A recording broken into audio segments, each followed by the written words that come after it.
Hello दोस्तों, स्वागत है आप सभी का आपके प्यारे यूट्यूब चैनल नीतीश डायमंड में।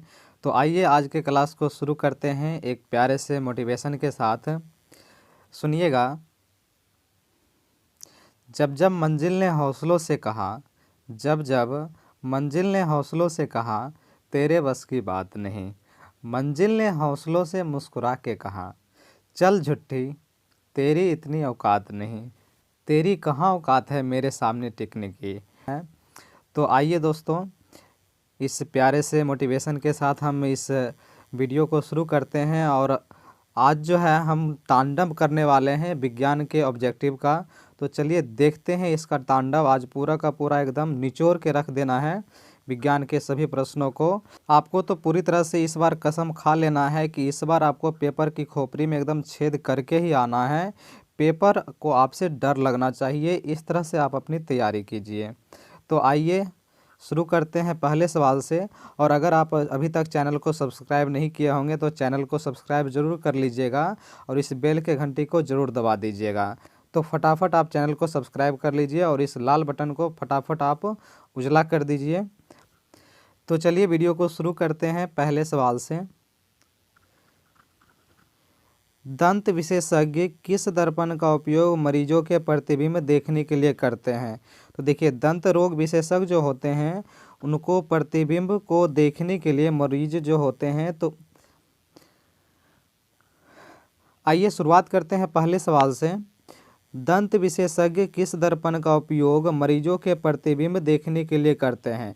तो देख लिए, मरीज जो होते हैं, मरीज के प्रतिबिंब को देखने के लिए डॉक्टर लोग जो होते हैं वो मुख्य रूप से अवतल दर्पण का उपयोग करते हैं। अगर उत्तल दर्पण की बात की जाए तो उत्तल दर्पण का उपयोग साइड मिरर के रूप में किया जाता है।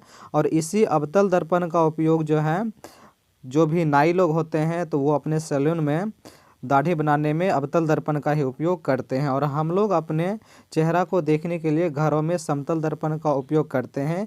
इसमें आप एक चीज़ याद रखिएगा, अगर आपसे पूछ लिया जाए कि इस दो समतल दर्पण को अगर थीटा कोण पे रखा जाए तो उसमें बनने वाले प्रतिबिंब की संख्या कितनी होगी? तो याद रखिएगा, इसके लिए सूत्र होता है 360 डिग्री बटे थीटा।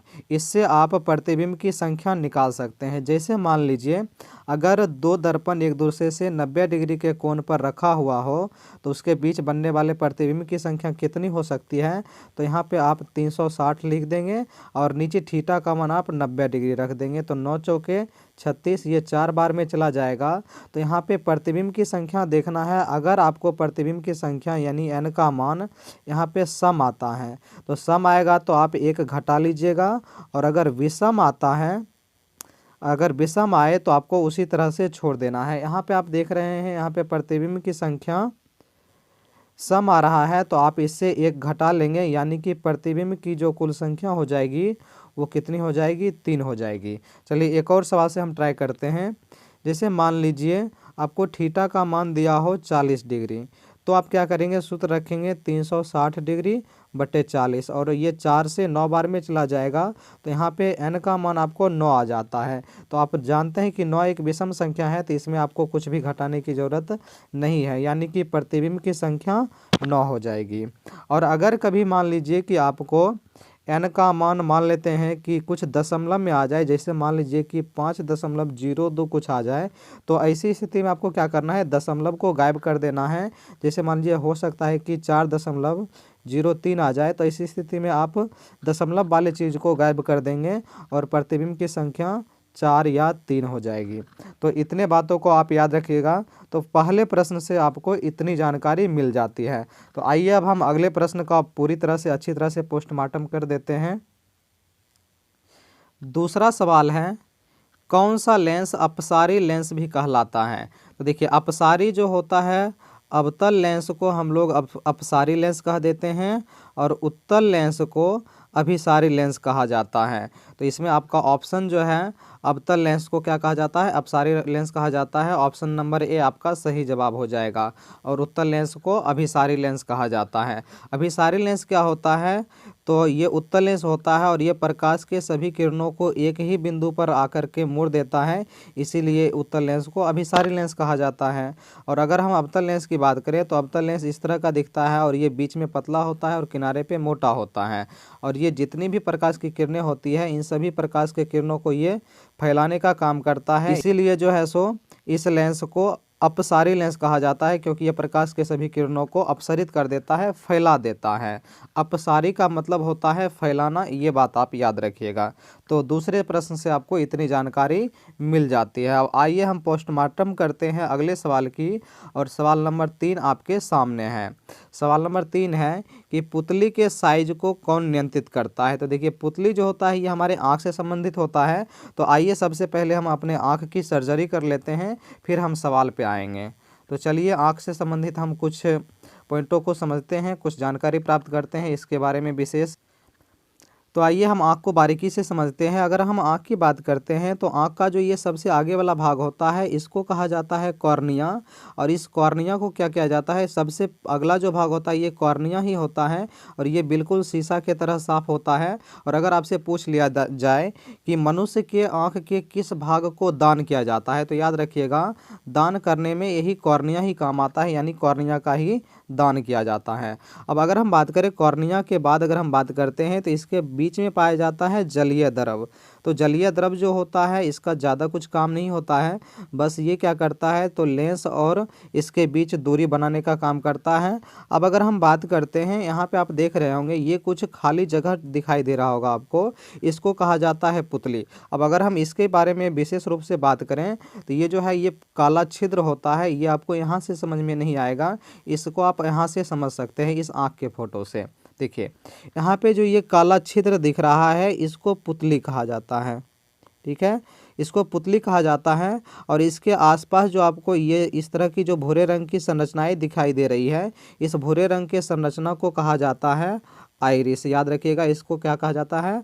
आइरिस, या फिर इसको हिंदी में परितारिका कहा जाता है, ठीक है, आइरिस या फिर परितारिका कहा जाता है। और इस आइरिस का काम क्या होता है? तो इस आइरिस का काम होता है इस पुतली के आकार को नियंत्रित करना, यानी पुतली के आकार को छोटा बड़ा करना, इसी का काम होता है। अब ये जो होता है ये काले रंग के होते हैं, क्योंकि इस यहाँ पे कुछ भी पाया नहीं जाता है, ये पूरा का पूरा एकदम होल होता है। इसको नियंत्रित करता है आइरिस, इसको नियंत्रित करने का काम करता है, और ये इसके आकार को छोटा बड़ा करते रहता है। जब भी हमारे आँख में प्रकाश ज़्यादा मात्रा में अगर जाने लगता है तो उस समय ये पुतली को छोटा कर देता है। और जब हमारे आँख में कम प्रकाश जाता है, यानी कि जब हम छाँव में होते हैं, तो उस समय आइरिस हमारे पुतली को फैला देता है, क्योंकि हमारे आँख को एक निश्चित मात्रा में प्रकाश की ज़रूरत होती है। अब देखिए, अगर हम इस उजले भाग की बात करें तो इस उजले भाग को कहा जाता है स्क्लेरा। स्क्लेरा या फिर इसको श्वेत पटल भी बोला जाता है। और ये आँख का सबसे बाहरी भाग होता है, और इसका काम क्या होता है तो ये हमारे आँख की रक्षा करता है, ठीक है, इसे ये क्या करता है? हमारे आँख की रक्षा करता है।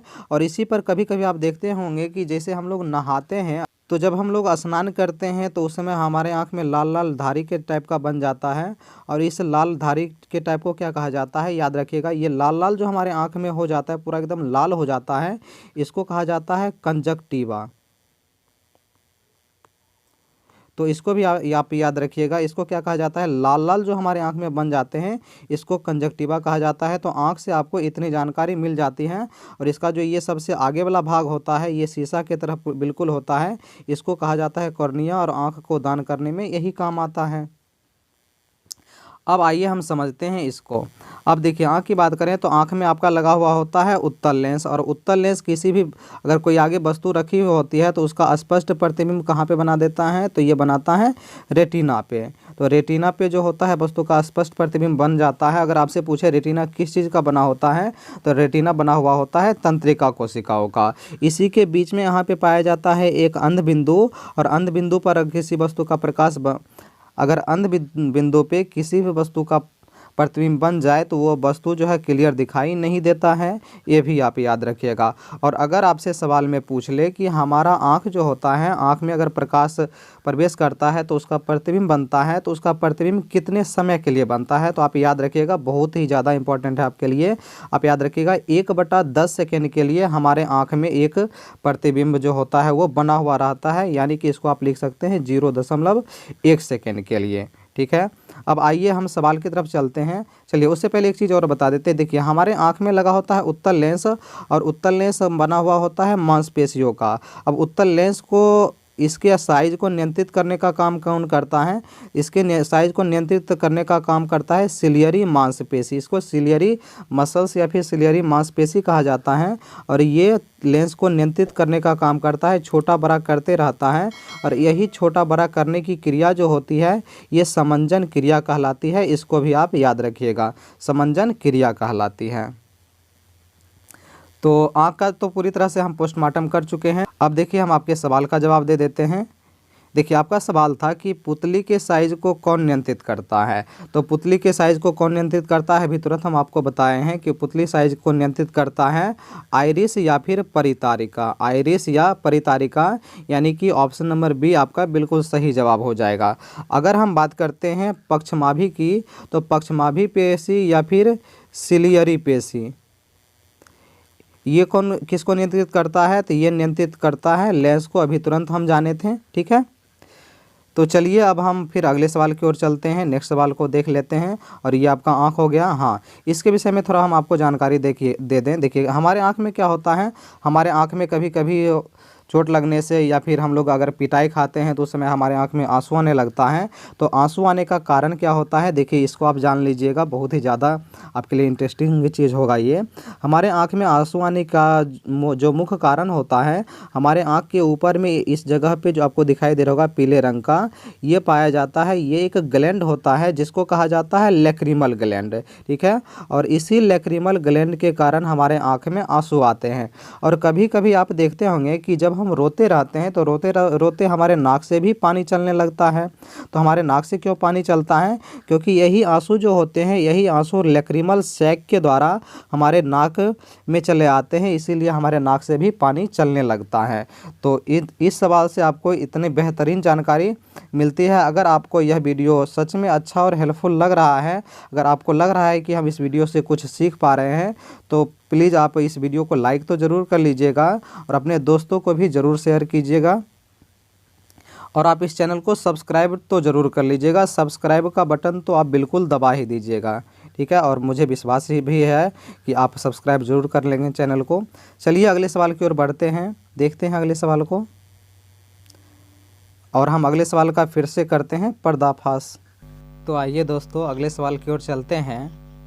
सवाल नंबर 4 है आपका, किस दृष्टि दोष को अवतल और उत्तल दोनों लेंस से बने द्विफोक्सी लेंस द्वारा संशोधित किया जाता है?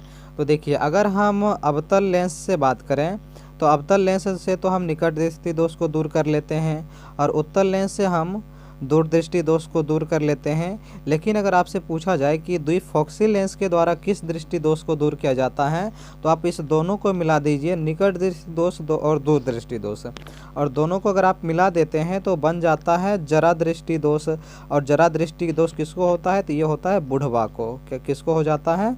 बुढ़वा को, यानी कि बूढ़े लोग जो होते हैं उनको हो जाता है जरा दृष्टि दोष। और जरा दृष्टि दोष को हम लोग दूर करने के लिए द्विफोक्सी लेंस या फिर बाइफोकल लेंस का उपयोग करते हैं। और बाइफोकल लेंस में अवतल लेंस और उत्तल लेंस दोनों लेंस मिले हुए होते हैं। चलिए आगे बढ़ते हैं। देखिए एक और चीज़ इसमें दिया हुआ है, मोतियाबिंद क्या है? तो मोतियाबिंद क्या होता है? तो हमारा लेंस जो होता है, लेंस अगर कभी कभी गंदा हो जाता है तो लेंस गंदा हो जाने के कारण या फिर इस पर पस जम जाने के कारण ये थोड़ा सा धुंधला हो जाता है और हमें चीज़ें अच्छी तरह से दिखाई नहीं देती है। तो इसी घटना को कहा जाता है मोतियाबिंद। आप सुने होंगे कि बूढ़े लोग को कहा जाता है कि अगर उनको बढ़िया से कोई चीज़ नहीं दिखता है तो लोग कहते हैं कि बुढ़वा का मोतियाबिंद भै गले हैं। इसका मतलब ये होता है कि उनका जो लेंस है ये हो गया है गंदा, जिसके कारण उनको अच्छी तरह से दिखाई नहीं दे रहा है।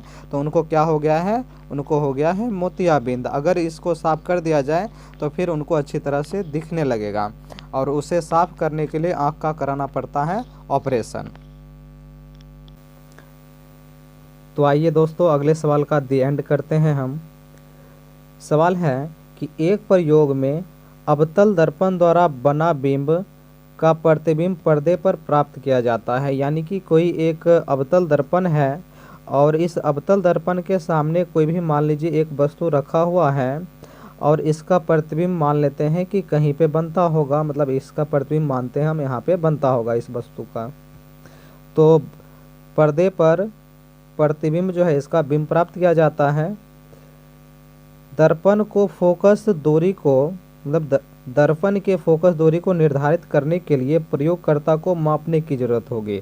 अगर हमें इसका फोकस दूरी चाहिए तो देखिए, अगर आपको फोकस दूरी ज्ञात करना है तो आपको वस्तु की दूरी ज्ञात होनी चाहिए और प्रतिबिंब की दूरी ज्ञात होनी चाहिए। इसके लिए एक फार्मूला भी होता है दर्पण सूत्र, 1/v + 1/u बराबर होता है 1/f। यानी कि आपको प्रतिबिंब की दूरी और वस्तु की दूरी पता है तो आप फोकस दूरी ज्ञात कर सकते हैं। तो देखिए पहला ऑप्शन है कि दर्पण तथा पर्दा के बीच की दूरी ज्ञात होनी चाहिए, बिल्कुल सही है। दर्पण और पर्दा के बीच की दूरी जरूरी है। दर्पण तथा बिंब के बीच की दूरी जरूरी है, हाँ ये भी जरूरी है। बिंब का मतलब होता है वस्तु, ये आप याद रखिएगा। बिंब का मतलब क्या हो जाता है? बिंब का मतलब होता है वस्तु। तो दर्पण तथा पर्दे के बीच की दूरी होना भी जरूरी है और दर्पण तथा बिंब के बीच की दूरी होना भी जरूरी है। यानी कि आपका ऑप्शन नंबर सी बिल्कुल सही जवाब हो जाएगा। ए और बी बिल्कुल करेक्ट है। चलिए अगले सवाल की ओर चलते हैं। सवाल नंबर 6 को देखते हैं।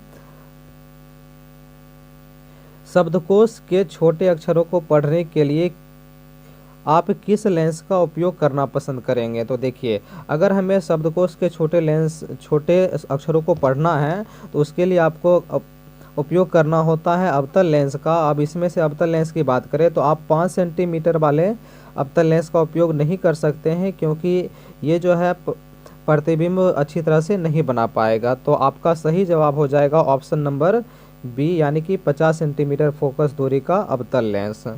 आइए अगले सवाल को देखते हैं। सवाल नंबर 7 है आपका, निम्नलिखित में से कौन विद्युत विभवांतर का मात्रक है? तो देखिए, विभवांतर की बात करें तो विभवांतर का ऐसा मात्रक हो जाता है वोल्ट। अगर हम बात करते हैं विभवांतर, और देखिए अगर आपसे विद्युत विभव का ऐसा मात्रक पूछ ले तो विद्युत विभव का भी ऐसा मात्रक वोल्ट ही होता है। तो विभवांतर और विभव दोनों का मात्रक वोल्ट होता है। अगर हम बात करते हैं ओम की, तो ओम जो हो जाता है ये आपका प्रतिरोध का मात्रक होता है। ओम किसका मात्रक है? प्रतिरोध, यानी कि रेसिस्टेंस का मात्रक होता है। और अगर हम बात करते हैं एम्पियर की, तो एम्पियर जो है ये धारा का मात्रक होता है। तो ये सब आप याद रखिएगा।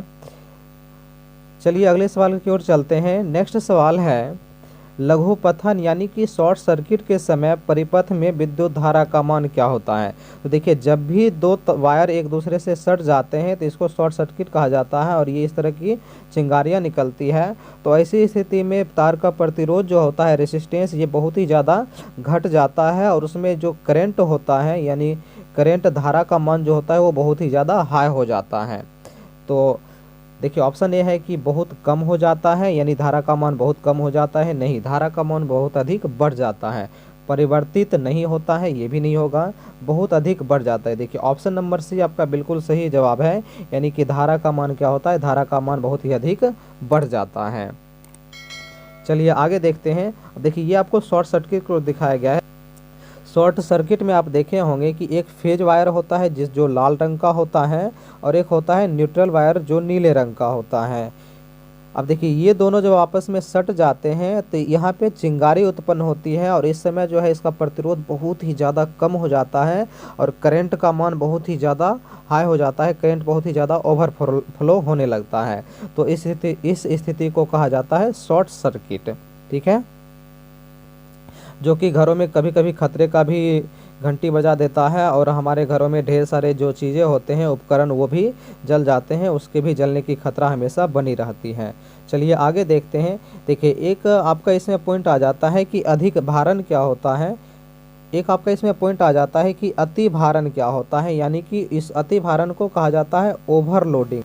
अतिभारण क्या होता है? अतिभारण का मतलब होता है कि जब किसी भी वायर पर यानी किसी तार पर बहुत ही अधिक लोड बढ़ जाए, किस चीज़ का? करंट का अगर बहुत अधिक लोड बढ़ जाए तो उस चीज़ को कहा जाता है अतिभारण यानी कि ओवरलोडिंग। अब उस पर लोड बढ़ेगा कैसे?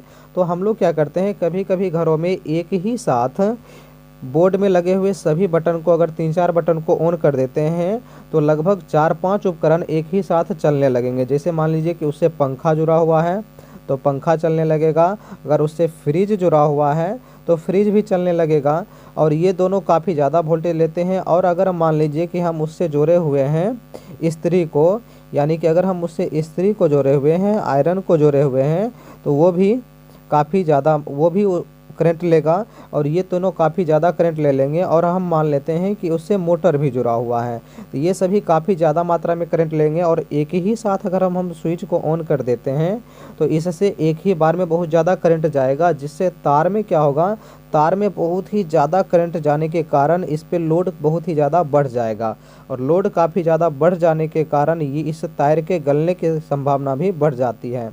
तो अतिभारण का मतलब होता है कि कभी कभी हम अपने घरों में एक ही साथ बहुत सारे उपकरणों में अगर करंट दे देते हैं तो तार में करंट का मान बहुत ही अधिक बढ़ जाता है और तार कभी कभी जल भी जाते हैं। इसी क्रिया को अतिभारण कहा जाता है। तो ये दोनों पॉइंट आपके लिए बहुत ही ज़्यादा महत्वपूर्ण हो जाता है, एक लघु पतन और दूसरा अतिभारण।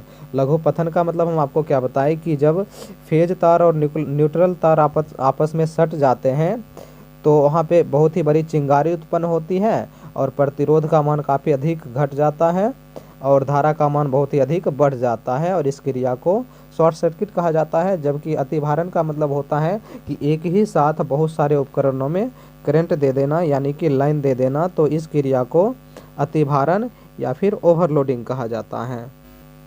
तो उम्मीद करते हैं कि आप इस पॉइंट को समझ गए होंगे। चलिए अगले सवाल की ओर चलते हैं। सवाल नंबर 9 है, नेक्स्ट सवाल को देखते हैं।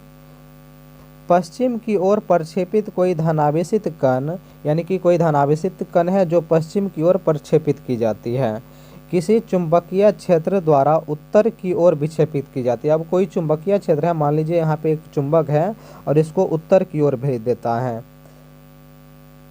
तो चुंबकीय क्षेत्र की दिशा क्या होगी? देखिए चुंबकीय क्षेत्र की यहाँ पे दिशा क्या होनी चाहिए, अगर हम बात करते हैं, देखिए यहाँ से पश्चिम की ओर जो है सो ये अल्फा कण को भेजा जाता है, और यहाँ पे एक चुंबकीय क्षेत्र के कारण इसको उत्तर की ओर भेज देता है। तो यहाँ पे हम ऑलरेडी बता सकते हैं कि इस चुंबकीय क्षेत्र की जो दिशा है ये उत्तर की ओर है, यानी कि ऊपर की ओर है। मतलब ऑप्शन नंबर आपका डी बिल्कुल सही जवाब होना चाहिए। चुंबकीय क्षेत्र की धारा ऊपर की ओर होगी यानी ऊपर मुखी होगी, तो डी नंबर आपका बिल्कुल सही जवाब है। अब आइए हम बात करते हैं थोड़ा सा चुंबकीय क्षेत्र क्या होता है। तो देखिए चुंबक के चारों ओर का वह क्षेत्र जहाँ तक आकर्षण या विकर्षण बल का अनुभव किया जा सकता है वहाँ तक के क्षेत्र को चुंबकीय क्षेत्र कहा जाता है। अब चुंबकीय क्षेत्र को एक रेखा के द्वारा दिखाया जाता है जिसे चुंबकीय क्षेत्र रेखा कहा जाता है। जैसे मान लीजिए यह चुंबक यहाँ तक अपना प्रभाव दिखा सकता है तो यहाँ तक के क्षेत्र को हम चुंबकीय क्षेत्र कहेंगे। अब देखिए चुंबकीय क्षेत्र को दिखाने के लिए कि उसका एरिया कहाँ तक होगा, इसको एक काल्पनिक रेखा के द्वारा सूचित किया जाता है जिसे हम चुंबकीय क्षेत्र रेखा कहते हैं। और चुंबकीय क्षेत्र रेखा की कुछ अपनी विशेषताएं होती है। क्या क्या विशेषताएं होती है आइए देखते हैं। जैसे चुंबकीय क्षेत्र रेखा जो होता है वह चुंबक के बाहर उत्तर से दक्षिण की ओर जाता है, सभी के सभी नॉर्थ से साउथ की ओर जाते हैं चुंबक के बाहर। लेकिन अगर हम चुंबक के अंदर बात करें तो चुंबक के अंदर जो होते हैं चुंबकीय क्षेत्र रेखाएं दक्षिण से उत्तर की ओर जाते हैं और ये सभी के सभी आपस में समांतर होते हैं। तो याद रखिएगा चुंबक के अंदर चुंबकीय क्षेत्र रेखाएं एक दूसरे के समांतर होते हैं और दक्षिण से उत्तर की ओर जाते हैं। जबकि अगर हम बात करते हैं चुंबक के बाहर जो होते हैं चुंबकीय क्षेत्र रेखाएं उत्तर से दक्षिण की ओर जाते हैं और ये एक दूसरे के बिल्कुल भी समांतर नहीं होते हैं बल्कि ये आपस में वक्र यानी कि टेढ़े होते हैं। अब इसमें एक बात और याद रखिएगा, चुंबकीय क्षेत्र रेखाएं चाहे जितनी भी हो लेकिन ये कभी भी एक दूसरे को काटती नहीं है। और एक बात और, चुंबकीय क्षेत्र रेखा के किसी भी बिंदु पर हम अगर स्पर्श रेखा खींचते हैं तो वह स्पर्श रेखा जो होता है चुंबकीय क्षेत्र की दिशा ही बतलाता है। इसको आप ध्यान में रखिएगा। ठीक है। और कोई भी चुंबक जो होते हैं तो उस चुंबक के हमेशा दो ध्रुव होते हैं, एक होता है उत्तरी ध्रुव और दूसरा होता है दक्षिणी ध्रुव। और चुंबक के जो ध्रुव होते हैं वहीं पर चुंबक की पावर सबसे ज़्यादा होती है, यानी कि सबसे ज़्यादा आकर्षण और विकर्षण बल लगाने की क्षमता चुंबक के ध्रुव के ही पास होती है। अगर हम बात करते हैं चुंबक के बीचों बीच का जो भाग होता है ये पूरी तरह से न्यूट्रल होता है और यहाँ पे किसी तरह का कोई भी चुंबकीय पावर नहीं होता है, ठीक है। तो इस सवाल से आपको इतनी जानकारी मिल जाती है, इस चीज़ को आप ध्यान में रखिएगा। तो आइए हम 10वें सवाल को देखते हैं और यह आपका अंतिम सवाल है। इसमें हम इस सेशन में जो है सो हम कुल मिलाकर के 10 ही सवाल को लिए हैं, क्योंकि अगर हम इसमें 40 सवाल को अगर ऐड करते हैं तो ये वीडियो आपका काफ़ी ज़्यादा बड़ा बन जाता है, इसलिए हम इसमें कुल मिलाकर के 10 सवाल को ही ऐड किए हैं और बाकी के जो अगले सवाल होंगे उसको हम आपको अगले वीडियो में बता देंगे। तो आइए चलिए देखते हैं। देखिए सवाल नंबर 10 है आपका, तांबे के तार की एक आयताकार कुंडली किसी चुंबकीय क्षेत्र में घूर्णी गति करती है। देखिए तांबे के तार की एक आयताकार कुंडली क्या कर रही है, वह चुंबकीय क्षेत्र में घूर्णी गति कर रही है, वह चुंबकीय क्षेत्र में घूर्णी गति कर रही है, घूम रही है। इस कुंडली में प्रेरित विद्युत धारा की दिशा में कितने परिभ्रमण के पश्चात परिवर्तन होता है। देखिए यह जो है आपका चुंबकीय प्रेरण से संबंधित सवाल हो जाता है। अब इसको थोड़ा सा हम आपको फोटो के द्वारा समझा दें। जैसे मान लीजिए ये जो है ये चुंबकीय क्षेत्र, ये दोनों चुंबक हो जाते हैं जिसमें एक नॉर्थ पोल हो जाता है और एक साउथ पोल हो जाता है। अब इसमें लगे हुए होते हैं आर्मेचर, ये आपका मोटर का फोटो है, इसमें लगे होते हैं आर्मेचर और आर्मेचर में तांबा का तार जो है ये लपेटा हुआ होता है, ठीक है। अब ये जो तांबे के तार होते हैं इसमें लपेटे हुए होते हैं और होता क्या है, जब ये आर्मेचर घूमते हैं तो इससे करंट जो होता है प्रवाहित होता है। अब इसमें आपसे पूछा जा रहा है कि इस करंट की जो दिशा होती है, ये जो करंट की दिशा है यह कितने चक्कर के बाद बदल जाती है। तो आप याद रखिएगा कि जब यह आधा चक्कर घूमता है तो आधा चक्कर घूमने के बाद ही जो होती है इस करंट की दिशा बदल जाती है। जब ये आधा चक्कर लगाते हैं आर्मेचर तो इसके करंट की दिशा बदल जाती है, ठीक है। यानी कि करंट की दिशा अगर आपसे पूछा जाए कि एक चक्कर में कितना बार बदलेगा, तो एक चक्कर में आप बता सकते हैं अगर आधा चक्कर में 1/2 चक्कर यानी आधा चक्कर में एक बार बदल रहा है तो एक चक्कर में कितनी बार बदलेगा, 2 बार बदलेगा। अब आपसे पूछा जा रहा है, देखिए सवाल में यहाँ पे आपको क्या दिया गया है, सवाल दिया गया है कि तांबे के तार की आयताकार कुंडली किसी चुंबकीय क्षेत्र में घूर्णी गति कर रही है, तो इस कुंडली में प्रेरित विद्युत धारा की दिशा में कितने परिभ्रमण के पश्चात परिवर्तित होगी। तो मतलब धारा की दिशा में कितने देर में परिवर्तन हो रहा है, तो धारा की दिशा जो है वह आधा चक्कर के ही बाद बदल जा रहा है। यानी कि यहाँ पे आपका जवाब होना चाहिए ऑप्शन नंबर सी, यानी कि आधे चक्कर के ही बाद जो होता है वह धारा का मान बदल जाता है। तो चलिए इसी सवाल के साथ हम इस वीडियो को करते हैं समाप्त। और अगर आपको यह वीडियो पसंद आया होगा तो आप वीडियो को लाइक ज़रूर कर लीजिएगा और चैनल को सब्सक्राइब ज़रूर कर दीजिएगा, ठीक है। और हमें उम्मीद भी है कि आप चैनल को सब्सक्राइब ज़रूर कर देंगे और आप इस वीडियो को ज़्यादा से ज़्यादा शेयर भी ज़रूर करें, अपने दोस्तों के साथ शेयर भी ज़रूर करें। तो चलिए इसी सवाल के साथ हम करते हैं इस वीडियो को समाप्त। आप लोग भी जो है सो अपनी एग्ज़ाम की तैयारी में पूरी तरह से एकदम लग जाइए और पूरी तरह से एकदम जोश के साथ जो है इस एग्ज़ाम की तैयारी कीजिए, क्योंकि आपका रिजल्ट जो है सो रिजल्ट आप जो है सो एक बार ही बना सकते हैं, बार बार आप अपने ज़िंदगी में रिजल्ट को नहीं बना सकते हैं। तो चलिए फिर मिलेंगे हम नेक्स्ट वीडियो में और तब तक के लिए धन्यवाद। जय हिंद, जय भारत।